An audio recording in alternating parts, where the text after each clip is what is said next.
Yep, fixing more things. Hang on.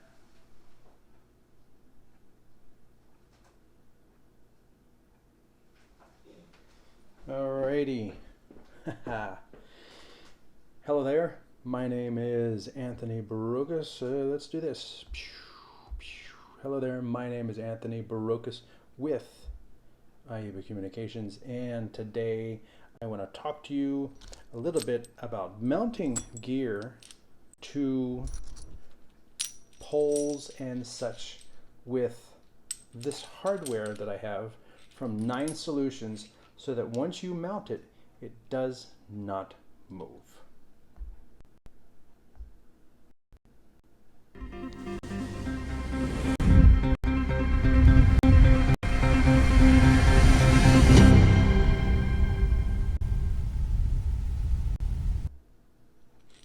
All right, well, that didn't dissolve. It's because I didn't set it to dissolve, and I am testing like a whole bunch of things, testing cameras, testing lights, testing this, testing restream. So we shall see if it actually goes somewhere. And it says I'm live, and I am going to quickly show you this. I have a little close-up camera right over here, and I've got a tripod so that I can show you like what this really does. And if you've ever, actually, let me go grab a clamp. Let me grab the competition, and I'll be right back.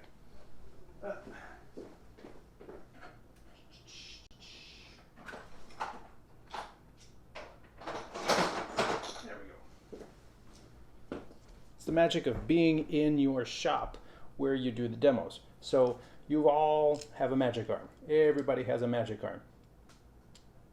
You need them. And the cool thing with the magic arm is it lets you position things like anywhere you want. So let's go to this shot over here. You can see, like, if I want to clamp it to this pole, just open this up, clamp it down, and then I can position this arm anywhere I'd like. So this is great, you know, but the problem with this is you have to remember that these are all 1/4-20s. Even the mount from the arm into the clamp. And the problem with the 1/4-20 is unless you're on the tightened side, you're on the loosened side. And if you're on the loosened side, and I had mounted my iPad to this arm underneath the tripod where I had another camera, and it was mounted kind of in the middle, but then when somebody would touch something on the left-hand side, it eventually loosened, and that was not a good thing. So I went searching for a solution whereby it would never do that again. And really, if you have, some magic arms have like little gears in here, and you can feel it. This one doesn't, but you can feel it when it moves, and then when you lock it down, it's locked. It's not going to move. I mean, unless you hit it with a hammer or something like that. But the key thing is that you want a solution that, I wanted a solution that could mount to a tripod leg, that could mount to a round surface, or they have clamps, they have other things. And I happened upon the 9.Solutions. I want to say solution, but it is this little clamp that could clamp onto my tripod. Now, like I said, they have clampy things, so you can just clamp it onto something and tighten it down, or they've got a bunch of different ways to adhere whatever you're going to mount to something else. So I'm starting with the tripod leg. So this is a great solution for the tripod leg. And let's take a look at that over here. So this mounts to the tripod leg like this. Now, I would have mounted this, I would have designed this a little differently and had the screw threads on this piece so that I could get to, I'd go this way, so I have free access to the hex bolt. They include a hex bolt here, and I am not a fan of the hex bolt because I ended up, you know, taking this out on in my kit, and then I said, okay, I got the right hex key. No, I don't. If it was a Phillips head, you're pretty much assured of getting in there. If it was a flathead, you could use a quarter. And if it was a flathead and this side was designed a little bit more flatly, then I'm just going to keep dropping stuff because it's so slippery. You could easily get this thing tight because you would just make this a little flatter on this side, kind of like that, but with the divot to go into here. I digress. They designed it to go like this through here and then into this piece in the back, which gets kind of wonky when you're right here trying to tighten it. You know, a hex key is going to keep hitting, unless of course you use the long end, the long end to come into it. But like I says, I don't have the right hex key anyway. So I got lucky and I looked in a bag like this. And a bag like this comes with a VESA mount. If you have an LCD monitor and it's got those 4 holes and you want to mount it to the wall, there's 4 holes and it's VESA. It's a standard. And then you buy a bracket, and the bracket comes with a whole selection of screws. And it just so happened that one set of screws fit this bracket perfectly.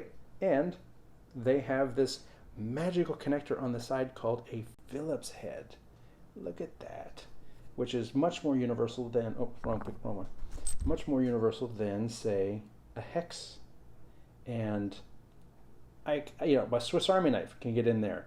It's just a better solution. So let me put this on here and we can move forward from here. So we are going to take this, put this on here. I'm actually going to do it finger tight right now.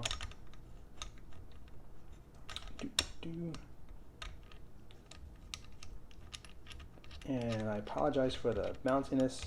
I don't have another tripod over there. And then we'll take the other side and we'll put this through. So as you can probably see,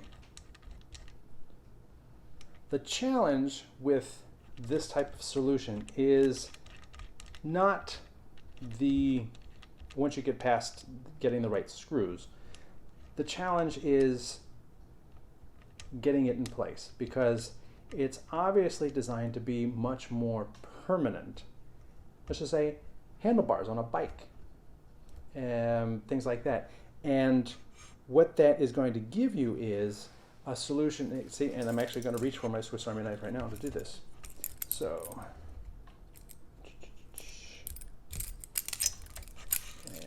and I'll tighten this right here.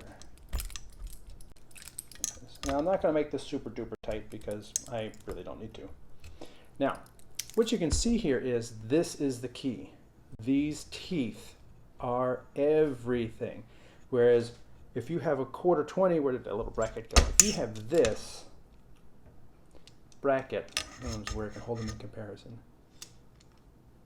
You know, you've got this bracket. If you are twisting this way with the weight that's on the arm, it's gonna come out. The same with this piece too. The 9.Solutions are designed so that I have this elbow, and honestly the elbow itself has teeth. So whatever angle I set this to, it's going to lock down. When I screw this piece onto here, these teeth mesh with these teeth, and alright, well, you got to make sure you get it right the first time, like that. And then this is going to point up. This is never going to rotate, and that is really, really key, that you're mounting this in a way such that it's not going to slide, it's not going to rotate, and now I've got this piece on top.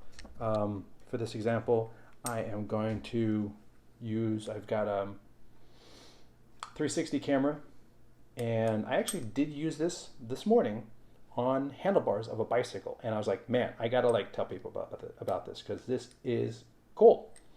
Once I mounted it, it didn't move, it didn't rotate, it just stayed where I put it, and that was the key thing. I am trying to see if I see my video here, and I don't see it in the videos. So, oh, you know what I was going to do? Down here, let's go to that. Type a message, it's not coming up. All right, so this camera, obviously it doesn't really matter how it's pointed because you'll figure all that in software out later. It has a magnet on the bottom here, so it makes it easy to, when you're bringing it into play, it holds itself down. First of all, let's see if I can move this camera a little bit.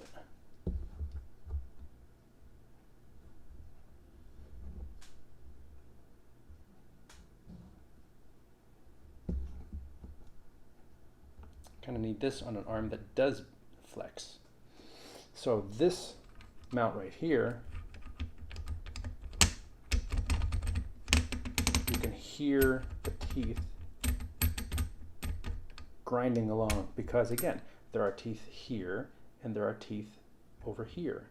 And there's two magnet rings in both sides, which helps to make sure that when you're first just getting set, it's not going to fall away. And then you lock it down, and now this whole piece is, I mean, I'm shaking it. Of course, this piece mounts to your device with a 1/4-20. So you've got that last little bit that obviously, you know, if it's not super tight, I can rotate it a little bit in that space, but that is vastly different than this thing, this whole piece rotating off because I bumped it and I went counterclockwise and it just loosened here on the tripod and fell off, or I bumped it on handlebars and next thing you know it falls off the bike, or any particular surface. The 9.Solutions gear here, you've got teeth, you've got teeth, you've got teeth, and then you can mount up here. The only thing this mount up here is missing is the extra pin that some mounts are using now. So you've got the 1/4-20 and a second pin so that it can keep from rotating. So once you screw the 1/4-20 in, the secondary pin goes into a hole on devices that have the hole, and then you cannot rotate this, and you cannot rotate this, and you cannot rotate this, and you cannot rotate this, and this is locked down nice and tight. So you are anchored, 100% anchored. I mean, you know, you could go do NASCAR, and that thing is going to stay there for the whole race. And that is really what you're looking to do when you have a solution like this, is that you want to lock it down and you want to be able to count on it. For what I was doing, I was using my iPad, and I was using it as a touch surface to control a production like this. I'm actually using my iPad now to control this production. And in so doing, you're entering into a situation whereby you're going to tap the screen in the direction that is loosening the 1/4-20 rotating mount. You can really cinch it down tight, but then you're going to damage something if you cinch it down so tight. The solution is not to fight against the rotation. The solution is to find something that when you tighten it, it locks together, and then you don't have to worry about rotation. You don't have to worry about making it super duper cranky tight. You know, you don't have to hammer down on it to make it that tight like I do when I do this. You know, I'll be tightening and then I'll extend the arm and then I'll lock it and then I'll tighten it some more. And of course, if you're looking, this is clockwise, so that's tightening it down some more to make sure it really stays in there. And it's not good for the threads. It's not good for your hardware to be just beating on it like that.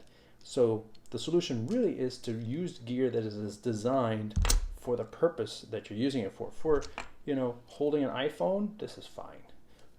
When you get to needing to hold an iPad in a holder, then you're talking, you know, a pound or two, and it's starting to add up. And when you're using it in a situation and then you're carrying it from place to place, or you've got an iPhone or other device in a mount on a bicycle and it's bouncing around, it's banging and it's vibrating, that rotation is going to come loose. And when you have something like this solution where you don't have to you don't have to grind down on it, but you have the teeth at every juncture, Okay, except for right here, there's no teeth biting into my pole, but you can add a little bit of rubber on each side, and with the tightening down and the rubber, you're pretty much assured that this is never going to move. And that's really what I wanted to show you guys, is this kit from 9.Solutions is a great way to make sure that your kit is held in place, not with brute force, but with, I guess, smarts, with teeth. And that's today's little video. My name is Anthony Barocas from IAB Communications. Thanks for watching.